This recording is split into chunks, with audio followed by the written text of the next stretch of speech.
Hi, welcome to my channel, Reader Woman. My name's Judy. Let's talk book tags. And hi, I'm back for the moment. I've taken a long hiatus for a variety of reasons.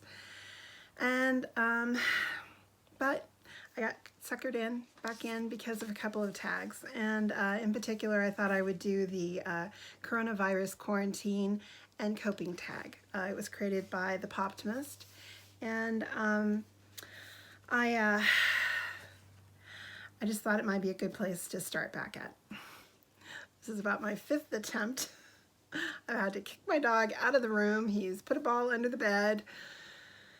So, how's your life going? These are strange times, folks. Strange times. I hope you're safe. And thanks for joining me. And anyways, I hope that we all get through this with our sanity intact. First question is, where are you and what your immediate surroundings look like? I am in the state of Washington. We were hit hard to begin with. Luckily, we have dropped, I think we're like now 20th in the country for cases. So that's a good thing. I know we're not testing nearly enough, which is very frustrating as a small business owner, because without testing, how can we reopen our economies? Our businesses, how do people make a living? Whatcom County, we also were hit hard in the nursing homes. We've lost probably about 40 people so far. And I forget how much. It's not raging, but it's there. It's there in the background. Our whole state has been stay-at-home since March 16th. I'm at home, which I work out of my home. You know, in some ways, it's like, it's not that big a change, but I don't know if it's the added pressure. I just don't know what it is, but it feels very, very different. So there's that.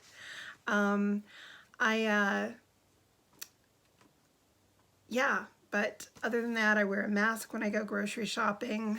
And outside of grocery shopping, I really haven't been many places outside of, I do go to parks and social distancing and take walks. I drive there. So that's as wild as I get. Number 2, what's the most unusual, abnormal thing you've done because of this? I'd have to say I stopped reading for a couple of months. I just have, and even right now, I'm not totally focused. I just don't know what it is. I'm just not quite there yet. But thank goodness I subscribed because of a viewer like you who had turned me on to Tor.com. And so I signed up for their free e-newsletter. And come to find out, they also give away a book a month or periodically every once in a while. And the end of last month, in order to hype Martha Wells' new novel, I forgot the name of it, but the Murderbot novel. And so they gave away all 4 of the Murderbot novellas. Well, of course, I had to download them. And from the very beginning, I was entranced and in love with the series. I anxiously awaited the publication. I downloaded that and read that novel as quick as you could do. And in fact, I'm going to look forward to rereading all 5 of them. It's funny, sarcastic, heartwarming, and rather penetrating as to human situation and how we sometimes treat others who are not us, whom we consider them. I shed a tear or two. I I just can't speak highly enough about the series. If you like sci-fi at all, and I just don't know why you wouldn't just love this. So when I got done with that, I then went ahead and I downloaded all of her Raksura novels, which are more fantasy rather than sci-fi. I really enjoyed that too. I'll give a more in-depth, but I did. I thoroughly enjoyed it. But I thought her last novel just tried to close too many ends. I thought it needed some editing. But other than that, I really liked it. I really liked it as well. It's the way she comes at these things, at these two series. I'm not saying all of her series, but these two series is an outsider experiencing a new community and way of doing things, and it's quite interesting. So yeah, totally on the Martha Wells bandwagon, I'll tell you. Number 3, what's your coping mechanism? Well, it's not reading. It's been food. I'm eating a lot of popcorn.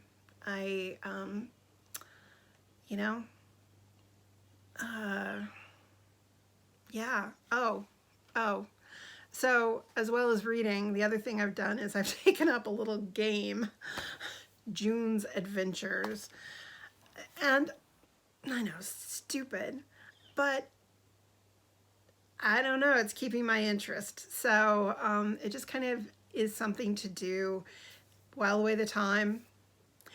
And it's a combination of like world building and then this little mystery, and then you pick the hidden items, and that gives you coinage in order to buy more goodies to put on your island.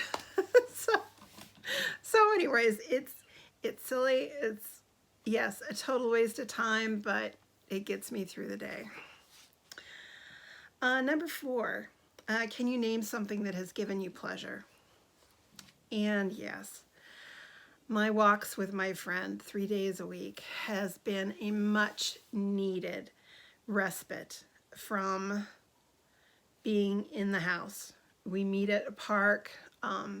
We wear masks if necessary, although I tend not to wear masks in the park situation, but I have bandanas that I wear and pull up and down.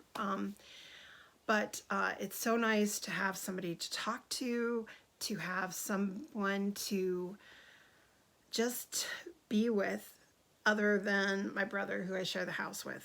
So yeah, I mean, I wouldn't trade that for the world, and it has been a real pleasure. I mean, we normally get together a couple of times a week, but when we go to the movies or have dinner, we do walk, but not this consistently and this many days a week. So yeah, it's a much needed pleasure. And then number 5, what is something you feel will never be the same after this?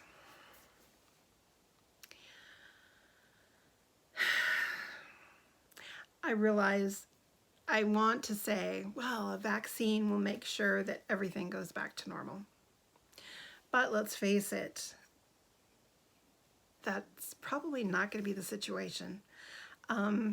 The way I'm hearing it, there's mutations and et cetera, et cetera. So I don't know that anyone can say right now what's going to be the final world that we are in I'll be generous and say 2022. I think a year and a half will determine what, but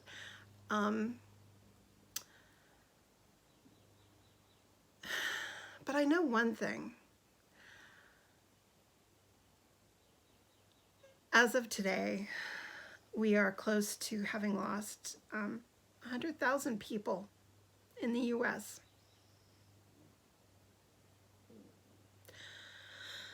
Sorry. I just can't believe that. I haven't been personally affected, but seeing the grave sites in the New York City area, and it breaks my heart, and it makes me mad as hell that this has happened to my nation.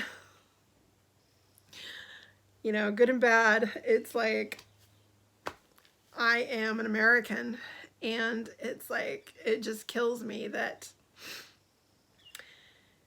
this was allowed to happen as hard and heavy as it has. The economic repercussions are going to play out over the next few years, but yeah, the life will never come back. You know, I mean, I'm sorry, I'm trying to keep things tight and short, but I made a joke the other day, and it was like, you know, instead of sitting here worrying about, you know, my mortgage and, you know, all the rest of it, I said, you know, I've just decided that I needed to be appreciative of what I have right now, because who knows, in another year I might be homeless and on the street. Looking back at this is, oh my gosh, you had it so good. And yeah, I know that's a little grim, but it's kind of how I feel. No one knows what the future holds.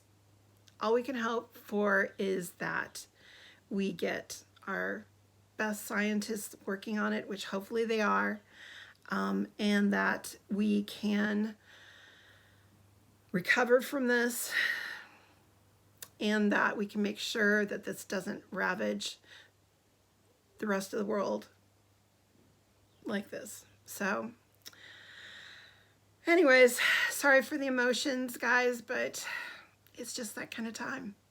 And maybe that's why it's taking me so long to get back on BookTube. Anyways, I hope you're safe. I hope you have your masks. I hope you have the hand sanitizer. I just got that like a couple of weeks ago. So, I mean, we weren't completely out, but we were getting to the dregs. So, I know that some supplies are still very short. So, be safe. I care for you, and take care. Bye.